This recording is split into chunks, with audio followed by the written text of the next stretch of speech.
Et les officiels.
Debout Congolais, unis par le sort, unis dans l'effort,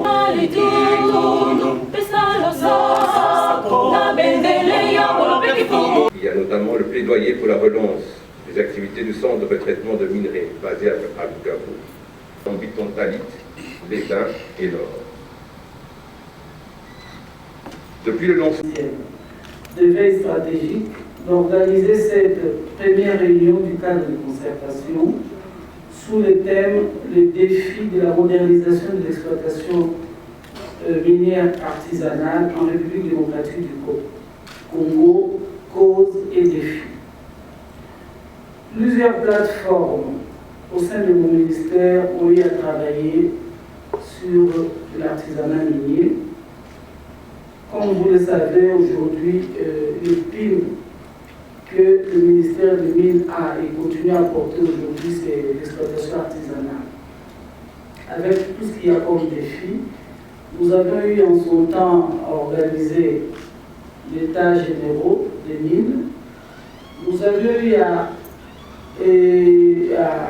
organiser des tables rondes sur l'artisanat minier, ainsi que plusieurs ateliers.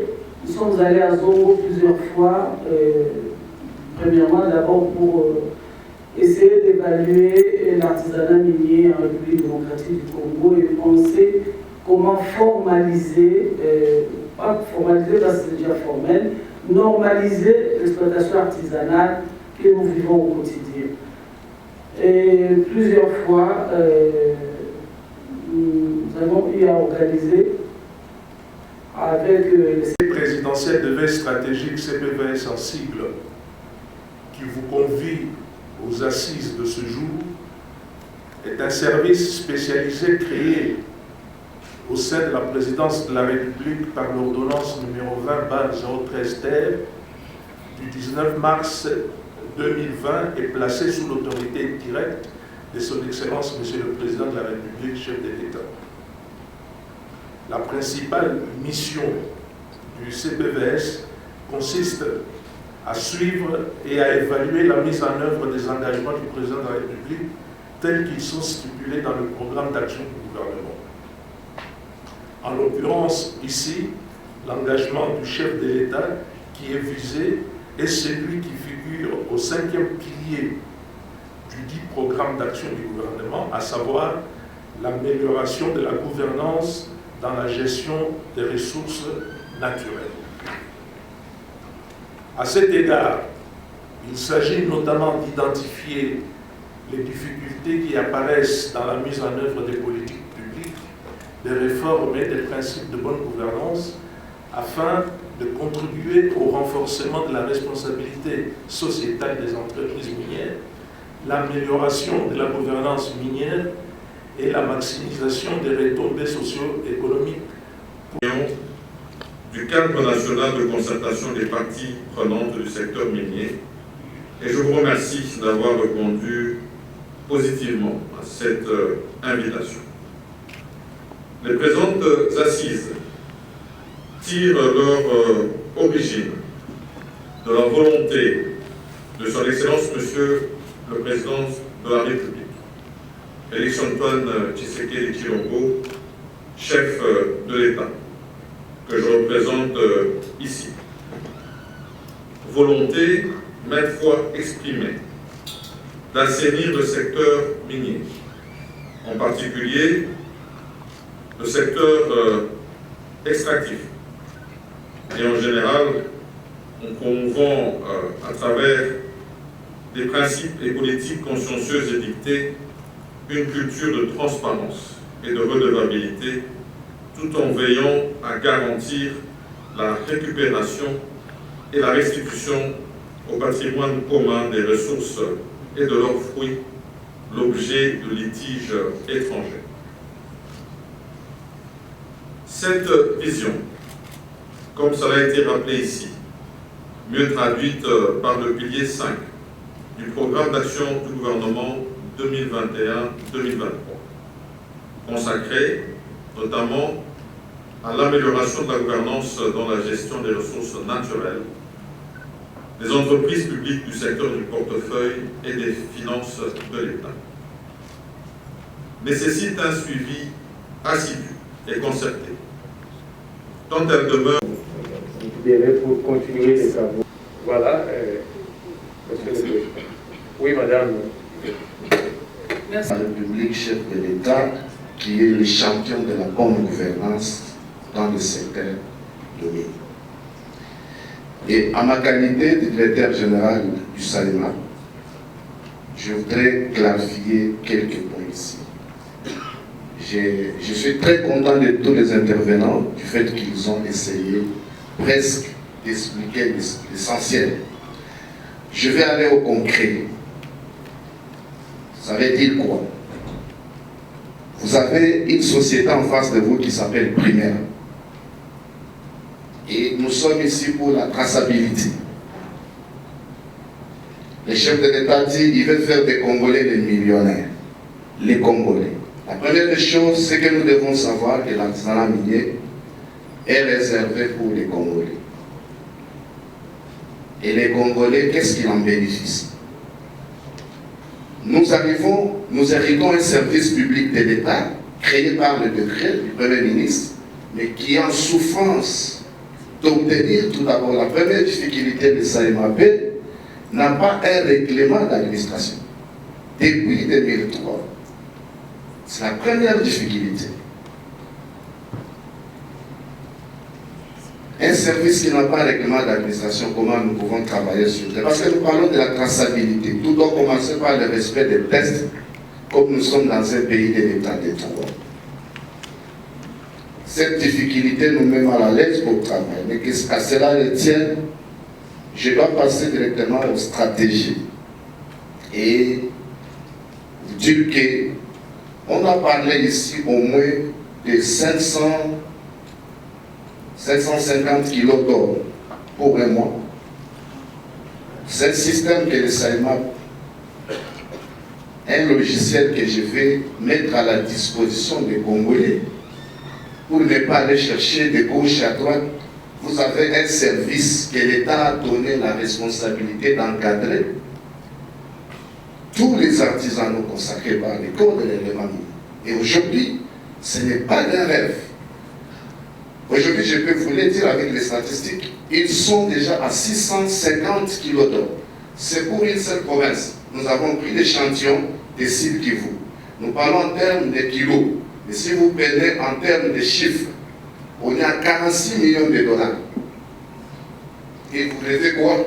Quand le chef de l'État dit on peut avoir un budget de 15 milliards, il y a des Congolais qui rêvent. Ça, je parle d'abord une seule province de Sud Kivu. Et c'est ça le système que je suis en train de chercher pour dupliquer, parce que nous sommes encore dans les filières d'or et les 3T. Il faut maintenant faire de sorte que ce même système soit appliqué pour les cobalt, pour les cuivres, pour les diamants. Et ce n'est pas des fétiches, mais c'est une réalité. Quand je suis arrivé, j'ai une année à la tête du SAEMA. J'ai appelé les ingénieurs civils, les géologues, les juristes. Je leur ai dit, ce pays nous appartient. Fini cette histoire des vols.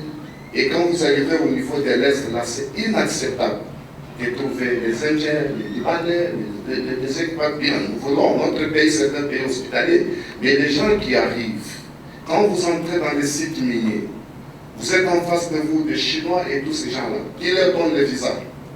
Ce n'est pas les DG du SAEMA. Que chacun de nous soit sérieux pour aider les chefs à accomplir les grandes responsabilités parce que ce pays nous appartient. Et vous trouvez des gens dans l'artisanat minier avec des engins lourds. Et ce sont des tonnes et des tonnes qui partent comme ça sans retracer. Mais quand on a essayé de retracer, on a en face de nous une seule province. Je dis bien une seule province. On est dans les 46 millions de dollars. C'est possible de faire. Alors, j'ai initié cette réforme, mais ça va m'écouter. Ce n'est pas facile pour moi. Parce que c'est dans l'artisanat minier où il y a toutes sortes de rêves. C'est la facilitation pour avoir. Vous rentrez aujourd'hui, demain le lendemain, vous avez des millions de dollars. Mais je vais leur dire que ça n'est fini avec la détermination du président de la République. Nous sommes là pour lui aider à travailler, mais ça ne sera pas facile pour nous. Je parle de stratégie.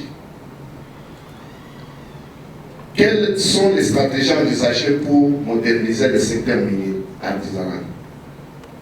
Tout d'abord, renforcement des capacités des agents de SAEMA pour la bonne pratique et usage des équipements modernes. La formation des coopératives en vue de renforcer les capacités en technique d'exploitation moderne qui garantit la sécurité d'hygiène, de santé et de la protection de l'environnement minier ainsi que leurs capacités managériales. Il n'y a pas longtemps, j'avais fait un atelier où j'avais appelé quelques directeurs provinciaux pour changer comment ils fonctionnent en province. Je prends un exemple de la province du Kassai. Nous avons une difficulté, c'est une occasion pour que ce forum nous apporte des solutions, nous les SAEMA. Pour nous, d'abord, on devrait se féliciter de l'initiative du Conseil présidentiel de veille stratégique parce que mettre en place un cadre de concertation de toutes les parties prenantes du secteur minier permet au gouvernement de la République d'avoir la situation du terrain pour qu'il puisse aussi imaginer ou envisager des solutions qui sont adaptées à la situation du terrain. Pour nous, vraiment, c'est un événement qui nous a beaucoup enchantés et c'est pourquoi nous avons accepté de venir répondre à cette invitation. Le message que je lance à la jeunesse, pendant que nous discutons des enjeux du secteur minier avec toutes les parties prenantes, c'est ceci. À la jeunesse de mon pays, je dis, je comprends. Souvent, vous vous plaignez. Vous vous plaignez de ce que le pays est devenu, vous vous plaignez de ce que les politiques ont fait de notre pays, du manque d'emploi et autres. Et toutes ces plaintes sont légitimes. Mais je vous prie de mettre une sourdine à toutes ces plaintes, de mettre une sourdine, de les arrêter, et d'être réaliste, de regarder l'avenir en face. Aujourd'hui, je vous invite tous à continuer à vous éduquer surtout financièrement. Parce que le système éducatif belge qui nous a formés, la plupart d'entre nous, est un système élitiste qui nous a appris à faire carrière. Mais aujourd'hui, il n'y a plus assez d'emplois créés. C'est vous qui devez devenir créateur d'emplois. Et donc, saisissez la balle au bon. Faites tout pour acquérir une éducation financière et travaillez. Je ne dirai jamais assez. Travaillez, mettez-vous ensemble, persévérez, acceptez les sacrifices, acceptez même l'humiliation. Moi qui vous parle, sur mon front, on ne voit aucune humiliation peut-être gravée, mais laissez-moi vous dire, il y en a plusieurs. Il y en a plusieurs. Des plaies qu'on a pensées, d'autres qui sont guéries, d'autres qui ne le sont pas encore. Ça fait partie du bagage de la vie. Battez-vous et allez de l'avant. Il n'y a rien, absolument rien, qui peut vous empêcher à tous réussir vos vies, à tous devenir des millionnaires. S'il y a des contrées comme Singapour, comme Hong Kong, un peu partout là-bas, qui n'ont pas de minerais, qui créent des millionnaires chaque semaine, il n'y a aucune raison pour qu'on n'en fasse pas de même dans notre pays. Mais rêvons-nous de travailler et cessons de nous plaindre. Voilà ce que je dis à notre jeunesse. Merci beaucoup. Merci.